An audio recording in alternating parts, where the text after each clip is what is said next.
Go away, said my mother-in-law, Catherine, in a very unfriendly way.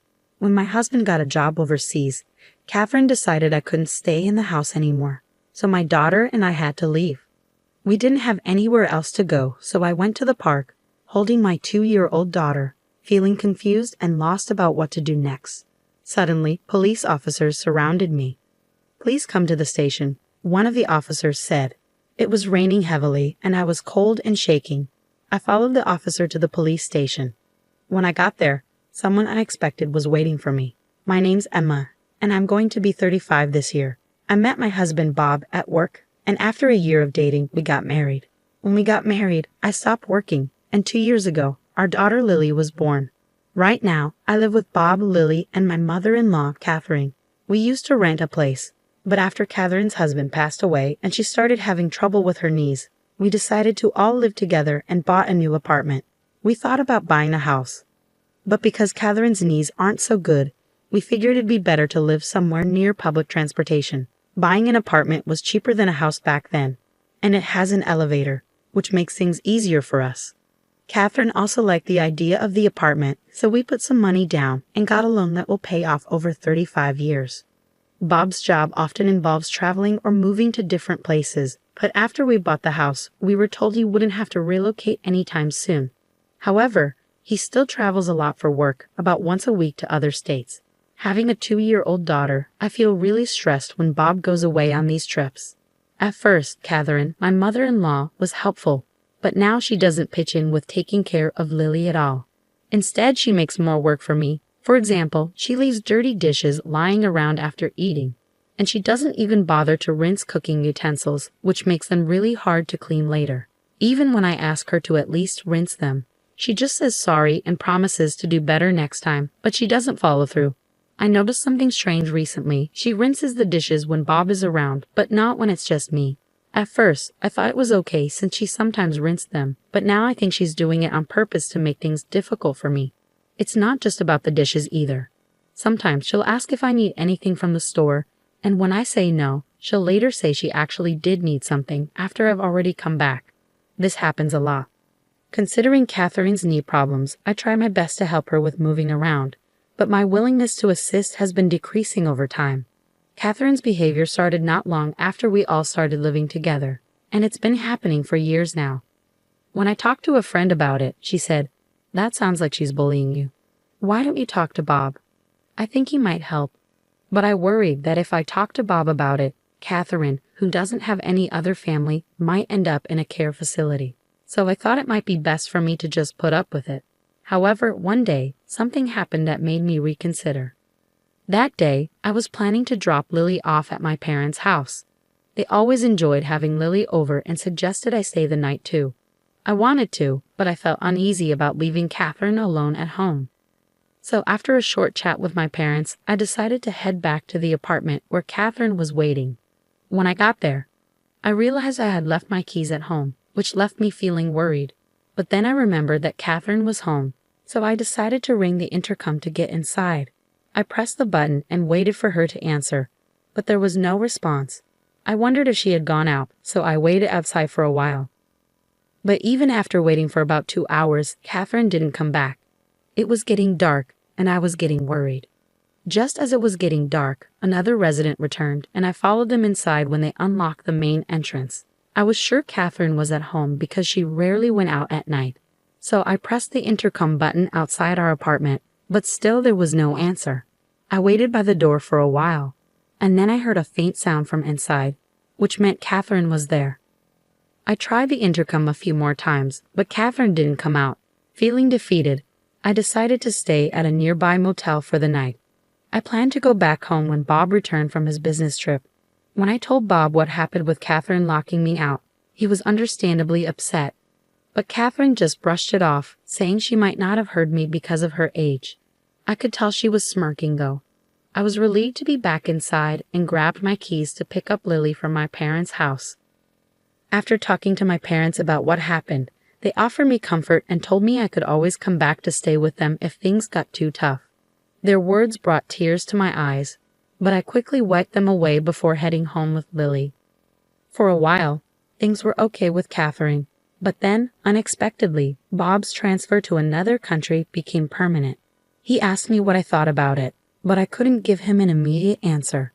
Considering the potential stress it could cause Lily, I decided it would be best for her and me to stay in the U.S. Soon after we decided I and Lily would stay in the U.S. while Bob went to Europe, he had to leave. He was worried about us, but he was so busy with work that he didn't have much time to think about it. So it was just me, Lily, and Catherine at home. But as expected, things went downhill with Catherine once Bob left. On a stormy day, when it was unsafe to go outside, Catherine dropped a bombshell on me. She suggested that Lily and I should move out now that Bob was gone. "Excuse me, what do you mean?" I asked, shocked. "Just what I said. I think it would be better if you and Lily found somewhere else to live. I'll take care of things here. I just don't feel comfortable with strangers in the house. It would be best if you left right away," Catherine said. I couldn't believe what I was hearing. I've always tried to make living together with Catherine as good as possible. I've treated her like family even though we're not related. But to Catherine, it seemed like Lily and I didn't matter much at all. I was thinking about going back to my parents' house when Catherine suddenly said, "Why don't you just leave already?" Before I knew it, Lily and I were kicked out of our own home, just as we were, without even a chance to gather our things. No matter how hard I knocked on the door, Catherine wouldn't let us back in. I felt lost and confused. I carried Lily through the pouring rain to a nearby park. There was a shelter there that I hoped would keep us dry from the rain. Ideally, I would have gone to a motel or gone back to my parents' place. But I had left my wallet and phone inside the house. I felt helpless as I sat in the park, trying to figure out what to do next. I'm not sure how much time passed as the rain poured down. I was exhausted and cold, and I started to doze off. It was dark already, and even though it was summer, the cold was harsh, and I worried that Lily and I might get sick. As bad as things were, it seemed like the only option was to walk to my parents' house, even though it would take about 3 hours. As I was thinking about what to do next, I noticed 2 lights coming closer through the rain. They turned out to be police officers. I thought they might be able to help us, but before I could approach them, one of the officers called out to me, "Are you Emma? And is this little one Lily?" I was surprised they knew our names but replied, "Yes, that's us." Then the officer said, "Please come to the station with us." I wondered why they wanted us to go to the police station. If something was wrong, urged by the officer, Lily and I got into the patrol car. We were freezing from being out in the rain for so long, but the officers had brought big towels for us. "You might need these. We've got some spare clothes for you at the station," they said kindly. Curious about why they knew about us and why we were going to the police station, I asked, "How did you know where to find us?" They replied, "We'll explain everything once we're back at the station. For now, just try to relax."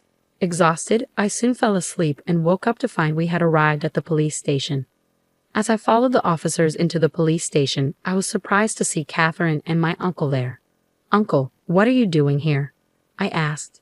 He explained, "Bob got in touch with me. He thought you might be having problems with his mom, and since he's overseas, he asked me to keep an eye on things for him." According to my uncle, Bob had talked to him about this before. He said Bob wanted him to keep an eye on things since he couldn't be there himself. My uncle had seen us in the rain earlier today.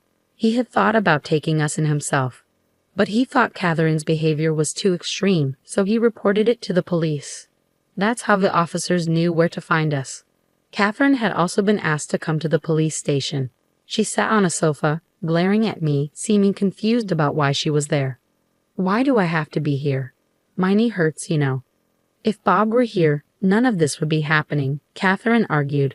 But the whole situation had come about because Bob had asked my uncle for help. In the discussions with the police, it seemed like there could be legal implications to the events. So I was advised to think about hiring a lawyer. An attorney? That seems like a big step. I just locked the door, nothing more, Catherine protested. But my uncle intervened, pointing out that what she did was serious. Throwing me and a little child out in heavy rain isn't something that can be easily forgiven. He also clarified that I was actually the rightful owner of the house. Catherine was surprised, insisting that Bob, as the head of the household, should be the owner. But she was mistaken. My uncle, who works in real estate, had helped us get a great deal on a condo, and Bob had suggested putting it under my name. I hadn't thought much of it at the time, but now I was grateful I followed Bob's advice. Following my uncle's guidance, I decided to hire a lawyer. The lawyer explained that it would be tough to evict Catherine, so the best option might be to place her in a care facility. I immediately called Bob to update him. He hadn't expected things to escalate like this and said he wanted to come back from Japan to sort it out properly. He also mentioned that he was considering putting Catherine in a facility, unaware of the current situation. Despite being at the police station, Catherine seemed unconcerned as she casually snacked on some crackers. Since I couldn't go back home with her, I decided to stay at my parents' place until Bob returned. He was due back in a week, giving me time to figure out our next steps. If Bob didn't support me, divorce seemed like the only option. I regretted not seeking advice sooner. A week later, Bob returned from Europe and was at the house with Catherine. So I moved back home from my parents' place. Bob had to go back to Europe soon, so we needed to talk about what to do next. I heard some things from Emma's uncle. Is all of that true? Bob asked Catherine. It's all lies. I haven't done anything. Emma's plotting something to evict me. Catherine stubbornly denied any wrongdoing and accused me of scheming against her. Bob, who I thought would support me, seemed to be considering Catherine's side. I see. So do you have any evidence to prove Emma's plotting something? Bob asked Catherine. Evidence? No, of course not, she replied. Then Bob turned to me, asking, Emma, do you have any evidence? I hesitated, admitting, to be honest, I've been so busy with work I haven't been able to keep an eye on things. I'm not sure who to believe. I handed Bob a voice recorder I had with me. What's this? He asked. It contained recordings of Catherine's hurtful words and actions, capturing moments when she not only kicked me out but also often insulted me. When Bob played it, he heard Catherine saying awful things like, You're such a worthless wife. I wonder why he even married you. Catherine quickly tried to defend herself, claiming it was taken out of context and just a one-time thing. But as the recordings played on, it became clear that her verbal abuse was a pattern, not just a one-off incident. Bob's hand trembled with tension and anger as he listened to the recordings. Catherine looked guilty as the truth sank in. Mom, what is this about? Bob demanded an explanation, but Catherine stayed silent. If you won't answer, then I have to believe this is all true. And if it is, I need to protect Emma and Lily. You understand that, right? Bob's anger was evident, something I hadn't seen in all our years together. Catherine, seeing this side of Bob for the first time, looked frightened and couldn't say a word. After many discussions before Bob's return to Europe, I made it clear that I couldn't continue living with Catherine, especially with Lily around. Bob seemed to agree, leaning towards placing Catherine in a care facility. However, Catherine strongly opposed this, making the discussions complicated. Despite her objections, I decided to sell the house. So you can't stay here anymore. If you don't want to go to the facility, you'll need to find somewhere else to live, Bob told Catherine. She resisted the idea of selling the house, but it was necessary for our plans. Lily and I had decided to move to Europe. Bob regretted not being more present for his family and wanted to be there for us moving forward. Although I was unsure about living abroad, knowing Bob would be with us made me feel better. Plus, it would be good for Lily to experience life in Europe at her young age. Selling the condo, which still had a mortgage, was our only option. If we didn't sell it, Catherine would have to cover the mortgage, which she couldn't afford on her fixed income. Considering her future, it was important for someone to be there to assist her. Despite our efforts, Catherine refused to move into a facility, so we had to forcefully place her there. I'm sorry, but I have to head back to Europe. Could you take care of any procedures needed here? Bob asked before leaving. With help from others, I managed to finalize Catherine's admission into the facility. The staff at the facility kept me updated on Catherine's condition, but it seems she's struggling. It would be one thing if she was just feeling down, but she's been causing trouble for the staff and other residents. Before leaving for Europe, I visited her to check on her. But she lashed out at me, saying, "Why have you locked me up in this place?" She also complained to the staff about the food, the beds, and the other residents. When I apologized to the staff, they were understanding. It's okay, one of them reassured me. We're used to this kind of behavior. Just leave it to us. We'll keep you updated, and if anything happens, we'll let you know. So don't worry. Despite all the harassment I endured from Catherine when we lived together, I couldn't help but feel worried as I headed to Europe. Upon arriving in Paris, Bob met me at the airport and we went to the apartment we had rented. They say rents in Paris are higher than in Texas. But since Bob's company gives him a housing allowance, we were lucky to find a spacious and affordable place. The neighbors in our building are very friendly and have been kind to me, even though I don't speak French fluently. Just yesterday, a neighbor shared some wine and cheese with me.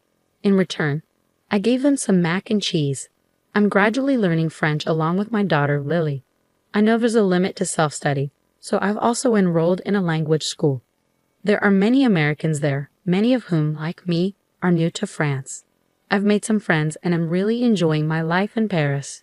Back in the States, I always had to worry about Catherine, which often prevented me from fully enjoying outings with friends. But here, I can indulge in leisurely lunches just the way I like. The only concern right now is Lily. She's still too young for kindergarten, as kids here usually start the year they turn 5. I hope she picks up enough French by then. Fortunately, Lily seems to be catching on pretty quickly.